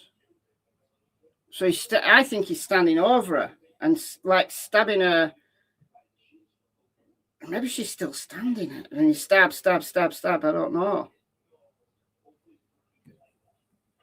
Was it all like downward direction? It makes sense, wouldn't it, if he's standing over her?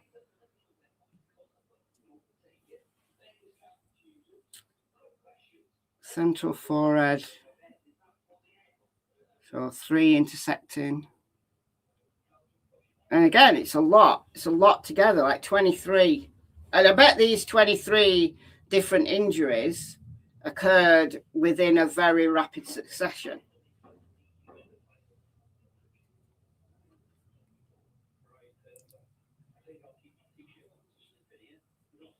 So again, travels from front to back and upward. This one's upward. So maybe he's stabbing her from the top. She falls and he continues to stab.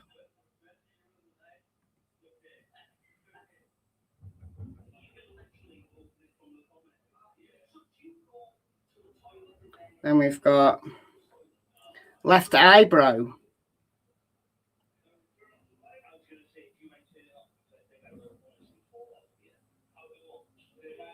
So it involves the skin, the subcutaneous tissue, the frontal bone, and the frontal sinus. So that's like her eye area, like top of the nose area.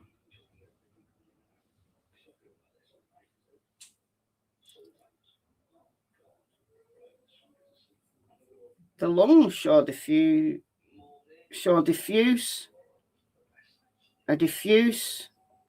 hemoaspiration pattern. Huh. I don't know what that means in relation to this particular injury. Maybe that stops her breathing. Like an injury, like maybe to the top of her nose. I don't know. That's a bit confusing to me.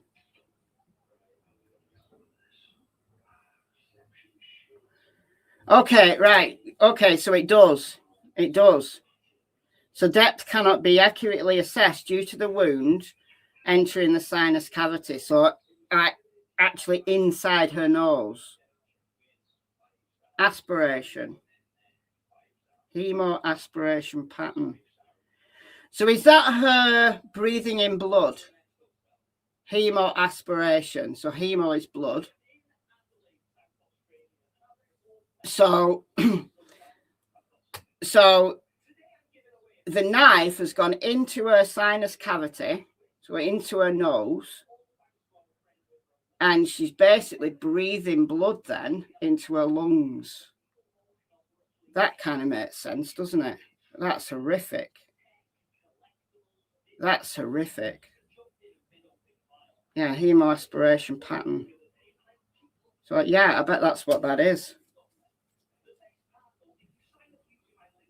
Good grief. Upper right cheek.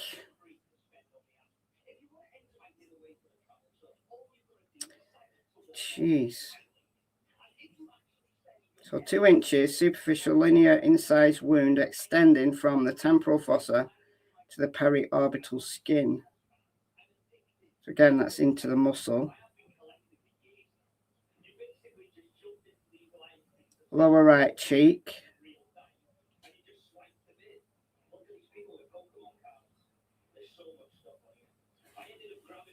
Okay, and then we've got right side of the chin is a gaping 3 by 1/4 inch curvilinear incised wound. Parallel linear yellow abrasions.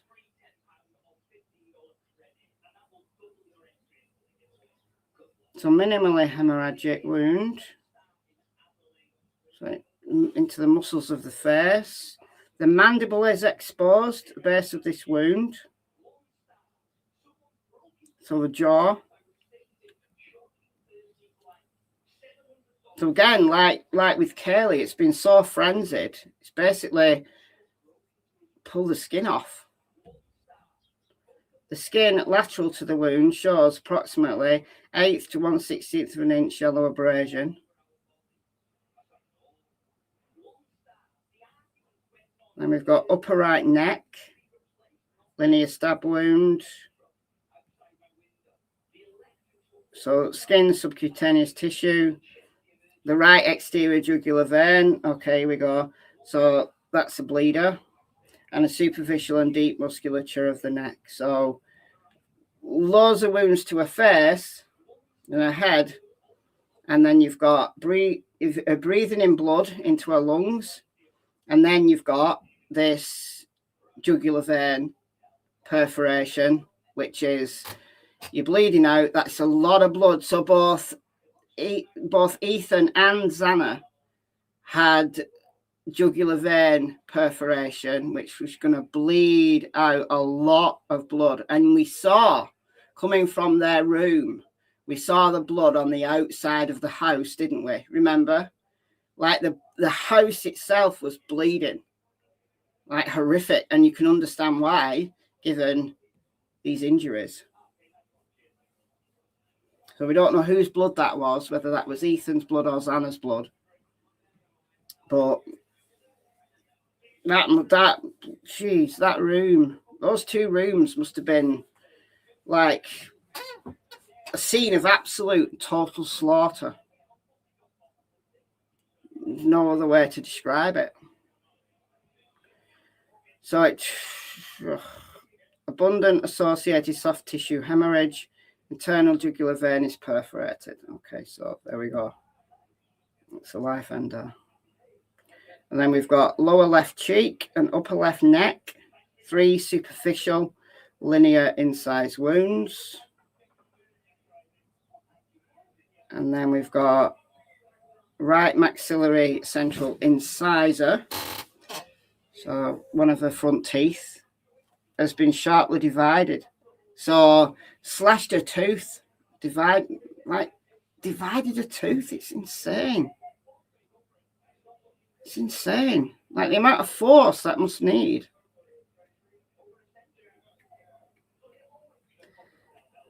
And then we've got 14 stab wounds to the torso. So upper left chest. So again, intercostal space, pericardial sac. So that's like, oh, got her in the heart. Stabbed her in the heart. Stabbed her in the heart. So that's 100% a life ender. There you go. So involves the skin, subcutaneous tissue, the anterior second intercostal space, the anterior pericardial sac, so that's the membrane around the heart, the left atrium of the heart, so that's one of the lobes of the heart, and the posterior pericardial sac. So it's gone all the way through her heart. Literally stabbed her all the way through her heart. Good grief. Good grief. I would imagine that was a lucky hit. I would imagine that you don't purposefully go to stab someone in the heart unless they're a vampire. Isn't that one way to like permanently kill a vampire? You stab them through the heart.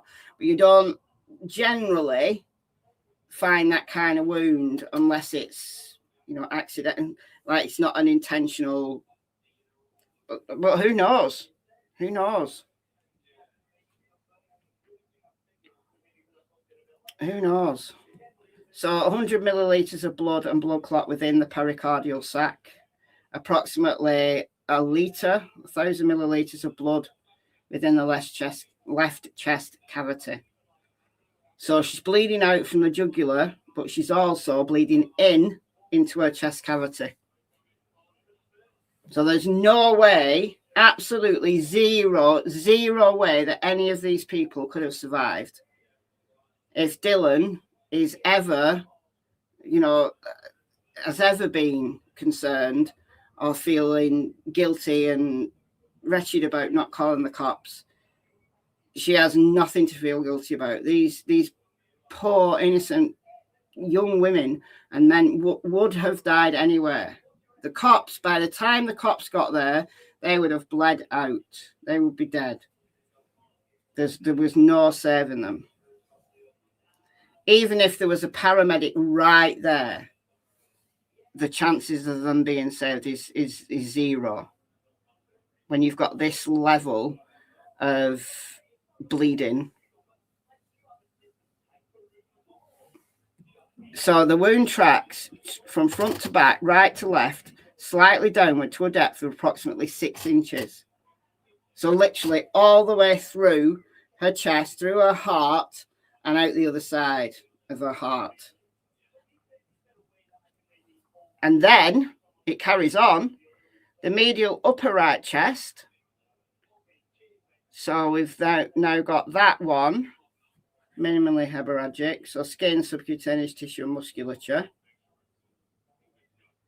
So it's got 2 intercostal muscles. So it's kind of in between her ribs. 4 inches. So again, it's like one after another. Stab, stab, stab, stab, stab, stab, stab. I have no doubt whatsoever that Brian Koberger, in a complete and total hate-fueled brutalization, absolutely could have done this in the whatever it was 10 minutes or 12 minutes that he was inside that house, because these are one after another. This is not like, you know, somebody sitting down saying, right, I'm gonna, you know, question you a bit and talk to you a bit and play with you a bit. No, this is frenzied. This is one after another. Bang, bang, bang, bang, bang, bang, bang.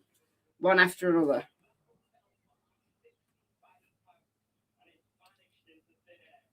I mean, you have to be fit to carry on this kind of attack, you know, sustain this against 4 people. But I can absolutely see why Dylan got away. Like, completely, you know, he saw her. We assume he saw her. She saw him. Like, he walked right by her. Well, he's just spent. He probably wasn't, like, capable of thinking straight. He wasn't capable of attacking anyone else. He was just spent. Like, after 4 attacks like this, you can't sustain this forever. Like 10 minutes, 12 minutes, yes, you can create an awful lot of damage. And he did. He absolutely did. But to see like a 5th person, he's now confronted with a 5th person. It probably didn't even register to him that there was another person there at that point. Was he on drugs? Koberger? Don't know, probably. Who knows? I don't know. I don't know. We'd never know the answer to that because he wasn't caught for like 6 weeks. So we'd never know the answer to that unless he, you know, wanted to, I don't know, do a tell-all. And then we might find out.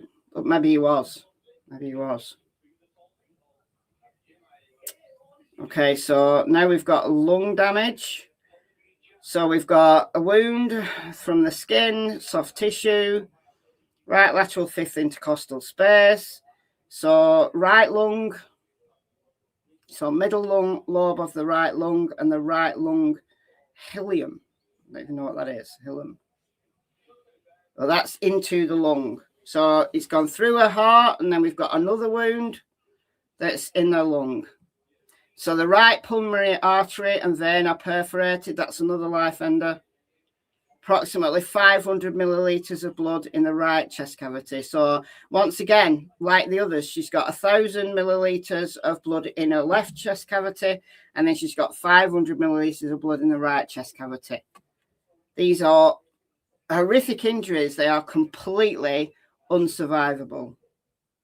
So 7 inches deep. So we've got a 6-inch deep wound into her heart. We've got a 7-inch deep wound into her lung. Then we've also got lower left gaping approximately 2 by 1 inch stab wound. 3 linear defects apparent on the underlying rib cage. So tracts diverge. So this is like several in the same place. So the skin, subcutaneous, the 5th intercostal space, pericardial sac. So this is another stab wound into her heart, or around her heart. The right ventricle of the heart. So this is another stab into her heart. So the left atrium had been stabbed, and now we've got a different wound that's the right ventricle of the heart. So you've got a right and left atrium, and then you've got a right and left ventricle. So the right ventricle pumps blood to the lungs. And again, it's gone out the other side. Good grief. Good grief. Approximately 100 milliliters of blood and blood clot within the pericardial sac. And then again, 1,000 millilitres of blood within the left chest cavity. Because basically she's been stabbed twice in the heart. She's been stabbed in the lungs and she's been stabbed twice in the heart. 2 separate stab wounds, one in the right atrium and then one in the left ventricle. Am I right? Or the other way around?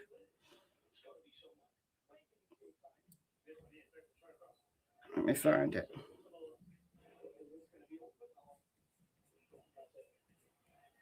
I can't find it now. Where did I read it?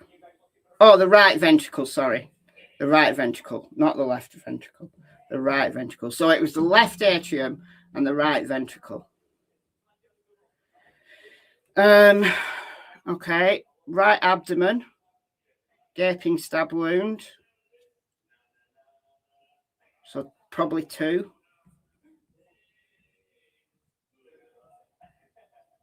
So again, through her ribs. Soft tissue hemorrhage. And then we've got right abdomen, the gaping stab wound, skin, subcutaneous tissue, musculature, and ascending colon. So pierced her intestines as well. So pierced her large intestines.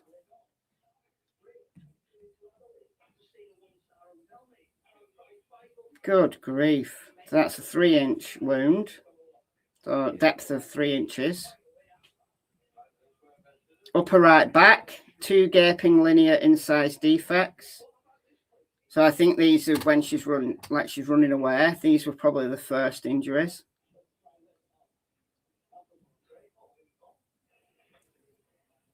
I would imagine. So the skin, the subcutaneous tissue, and the musculature of the back. So from back to front, right to left, depth of up to 1.5 inches. Then we've got left, so the back of the left shoulder. So again, this could be when she's running away. He's chasing her. Circular puncture wound. And then, so that's 1/2 inch.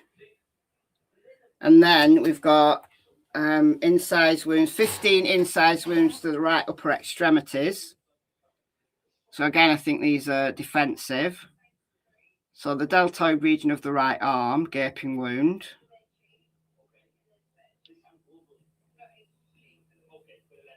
Into the muscle. The right shoulder joint capsule is exposed at the base of that wound. So the wound travels from front to back.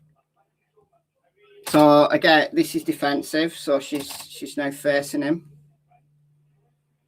Posterior right arm, just above the right elbow. So she's got her arms up. And he's like probably stabbing. Maybe she's now on the ground and she's holding her arms up in like front of her chest.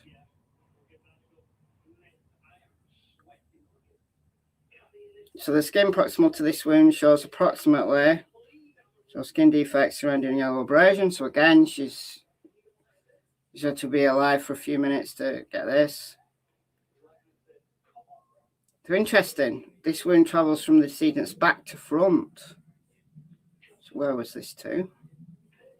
Posterior upper right arm. Interesting. So maybe that's when she's still running and he's got like the back of her arm, maybe. So that's going from back to front. And we've got right elbow. And that goes from back to front and upward. Huh.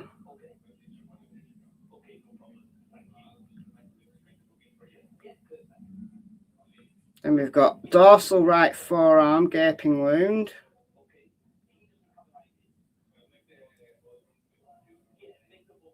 So again, from back to front and downward. This is interesting. Like, if all these on her arms are from the back to the front, she had to either be...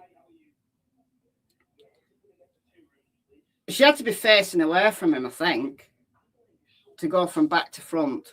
on her arms, I would imagine she'd have to be facing away from him. But we know she was facing him for these life-ending attacks because they went from front to back through her heart and her lungs. So we know she wasn't face down. Like when she got those life-ending injuries, we know she was face up because the wounds went from front to back. So we know it wasn't like she ran away, she fell face down, and he just like started stabbing her like in her back. We know that that's not true because we know the life-ending injuries were from her front. So it is interesting the way that these, like, I'm trying to like play scenarios in my head as to how these things happened, and it's just it's too difficult to even grasp how this played out. It's just too much. So travel from left to right to a depth up to approximately 1/8 of an inch. So dorsal right hand. So this has to be defensive. Who have we got here? Member for 42 months. Lisa, thank you so much. You're late. You're on the replay crew. She was struggling and rotating her body. Maybe. Yeah, maybe. Maybe.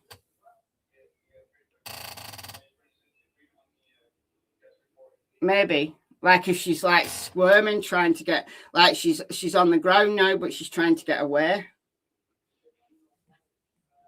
It's I don't know. It's impossible to put yourself in that position to even try to visualize it. But here we've got right hand, 2 gaping curvilinear incised wounds. So 3 inches.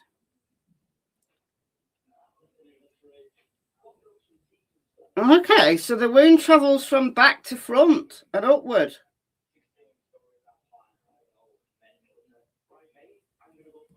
So that's weird for a defensive injury, because you would think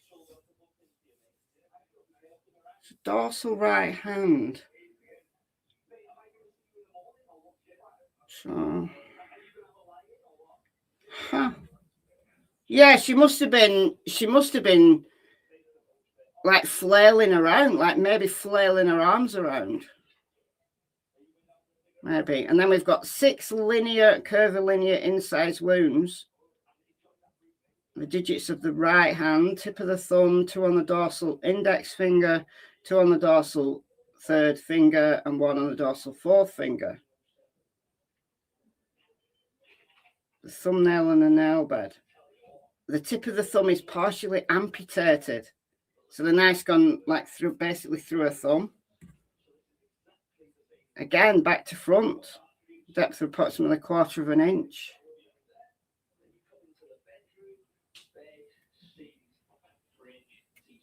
Ugh. Ugh. And then we've got incised wounds of the left upper extremity. Gaping wound.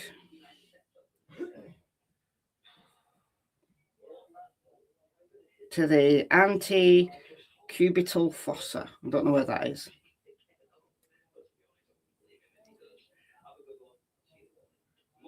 Okay, so this is front to back. So left forearm. So skin, subcutaneous tissue. 1/2 inch, front to back. So these are like your traditional defensive wounds now. Ventral left forearm.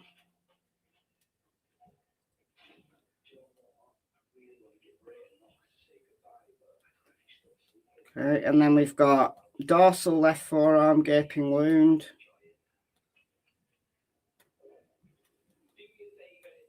Back to front. Yeah, she's got to have been basically flailing around, and he's probably also frantic. So can you imagine? Can you imagine? Left wrist, 2 wounds on her left wrist. And that's again back to front.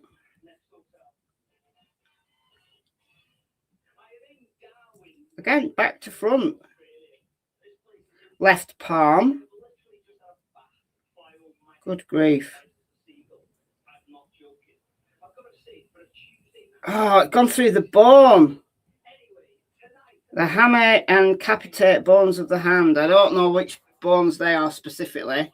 I don't know all my hand bone names, but I'm presuming it's those bones in inside the palm of your hand.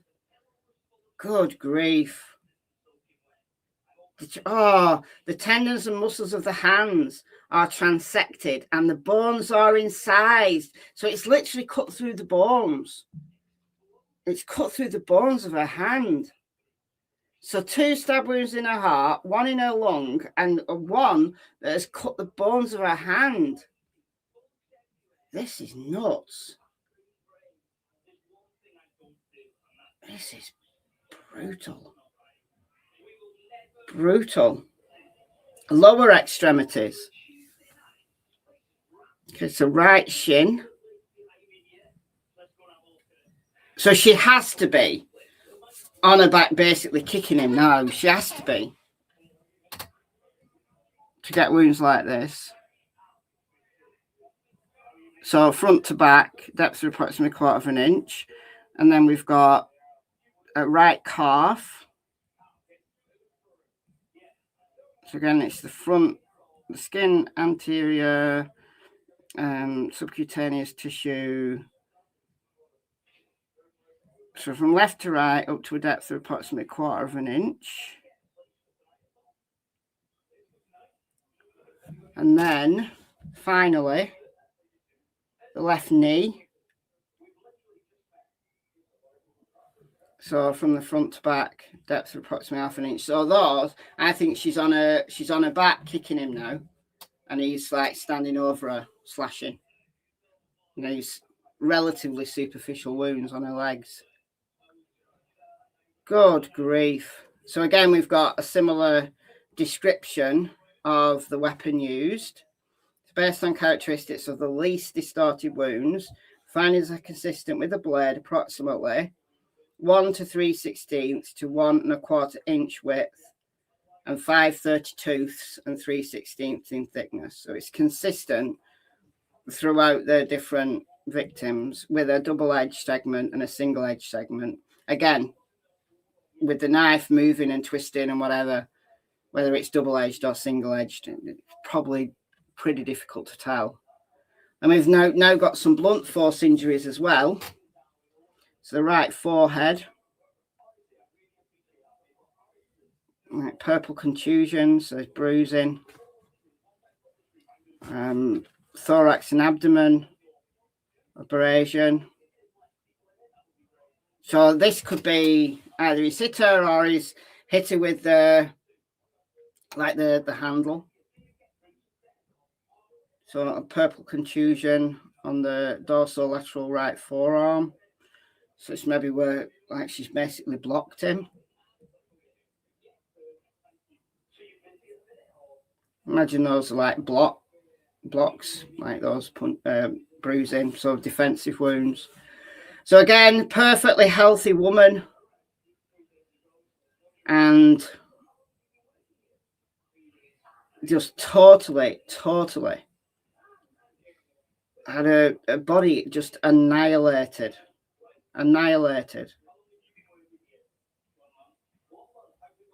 But no private area damage.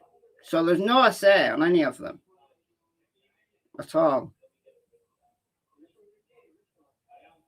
Oh, thank you. Who's this? Anastasia, thank you so much for the $20. Hello from the north coast of the US. Appreciate your hard work and all your cases. I'm adorable doggies. I know, it's gutting, isn't it? I mean, Maddie, Kaylee, Zana, Ethan. We must never forget their names. We can forget that rotter who's rotting in prison for the rest of his life, but these young people, they just did not deserve this. Nobody deserves anything. Nobody. It doesn't matter who they are. It doesn't deserve anything. This is just horrendous. It's impossible to get your head around. But thank you so much for the $20. Okay, so that's it. That's it. So this is a touch screen. So she was heavily intoxicated. A little bit of amphetamine on board as well. But yeah, that's it. That's all. That's it. That's all. Okay, so this is just her details. Chief Medical Examiner, Spokane County Medical Examiner's Office. Veena Singh, MD, and then MPH, whatever that is. Board certification, forensic pathology, anatomic pathology, clinical pathology. So this is all her training and experience, stuff she's done. Yeah, so there you go. That's it, that's all. So I'm glad we've got those, and it just shows you. It shows you the depth of depravity that this horrific human being went to. Just where his mind was at. And, you know, when we hear stories of him and see pictures of him, just hours after, you know, smiling in his shower with his thumbs up. Do you remember that picture? He's smiling with his thumbs up, with his raw looking hands. And, you know, students who he was teaching, saying that he was, you know, maybe more chilled out. And well,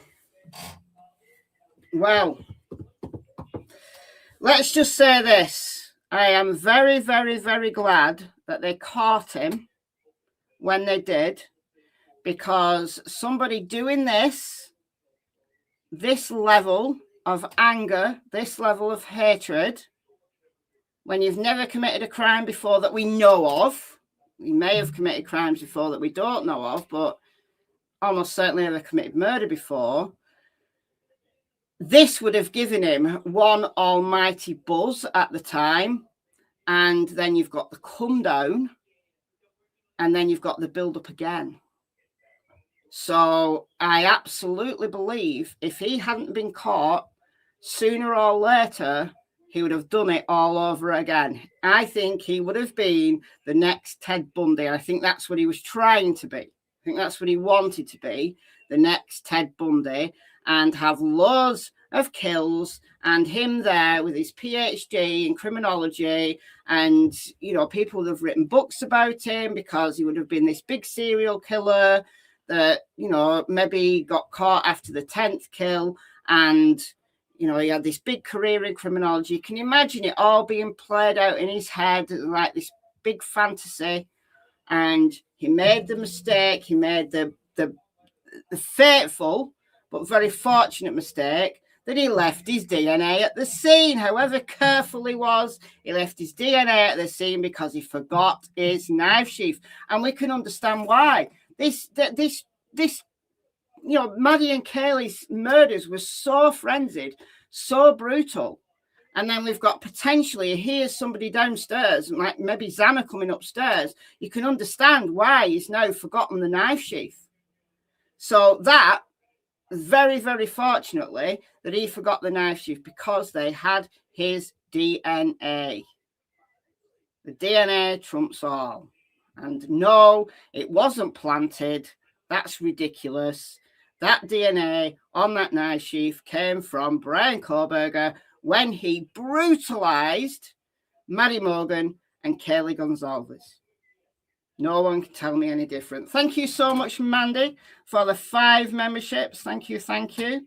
Who do we have here? We've got Jana, we've got Jennifer, we've got Rachel, She Buys, and Frenchy Mom. Thank you so much. If you have never been a member before, go and check out the members area. The members live yesterday. Go and check that out. And thank you so much, Mandy. You are very kind. And on that note, I'm going to call it a day here. Been on here for 2 hours, 10 minutes. Cassie's already been in to tell me that my 2 hours is up. She only allows me She allows me to talk for 2 hours and then I've got to go. She's been in and gone out. I don't know. Oh, she's lying on the landing. She's lying on the landing with her back to me. But anyway, thank you all for joining me. Thanks as always to the mods. So we had Kimberly, who gifted 5 memberships at the beginning. And we got Jadzia, who's been a member for 26 months. We've got the Tooth Fairy, who gifted $49.99. Mandy's been a member for 42 months. Lisa's been a member for 26 months. Look at all these OGs here. Oh, sorry, not 26 months. 42 months. Can't even read. Lisa, member for 42 months. Anastasia for the $20. Thank you so much. And Mandy gifted 5 memberships. I'm sure there was somebody who was a member for... Oh, there we go. Jadzia, member for 26 months. And then Mandy and Lisa, both members for 42 months. Nearly 4 whole years. All right. All right. I'm out of here. I'm glad we've got that. I'm glad we did that. And yeah. Let's just be thankful. Thankful he's caught. Thankful he can never hurt anyone again. I'd like him to have been sitting on death row, but at least people are safe. And the guy can't harm anyone again. On that note, I am gone. Thank you so much. Enjoy the rest of your day, and I will see you tomorrow. Bye, guys.